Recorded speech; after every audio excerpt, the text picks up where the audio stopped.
Publik tanah air khususnya rakyat Aceh digemparkan dengan berita pemuda asal Aceh Imam Mashkur yang tewas usai diculik dan disiksa oleh 3 orang oknum TNI yang salah satunya tergabung menjadi anggota Pas Pampres.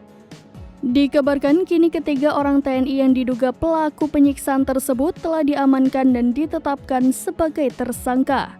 Namun fakta terkait Imam Mashkur kini mulai terungkap. Diketahui ia ternyata merupakan seorang penjual obat-obatan ilegal.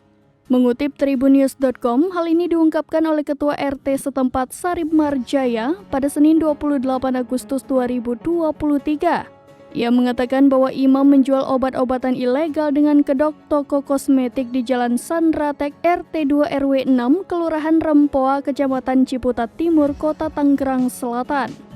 Menurut Sarip, Imam pernah ditangkap karena menjual obat terlarang di toko kosmetik tersebut.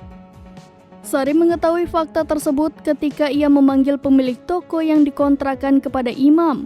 Ia meminta pemilik toko untuk menanyakan mengenai produk yang dijual Imam di tokonya.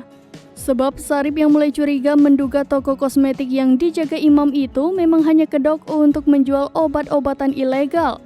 Sementara itu, seorang pedagang berinisial B mengungkapkan hal serupa. Ia mengatakan bahwa Imam pernah ditangkap 2 bulan lalu sebelum insiden penculikan namun kemudian dibebaskan. Namun diakui B, ia tidak tahu bahwa oknum mana yang menangkap. Meski begitu, ia tak mengungkapkan secara rinci mengenai produk yang dijual oleh Imam.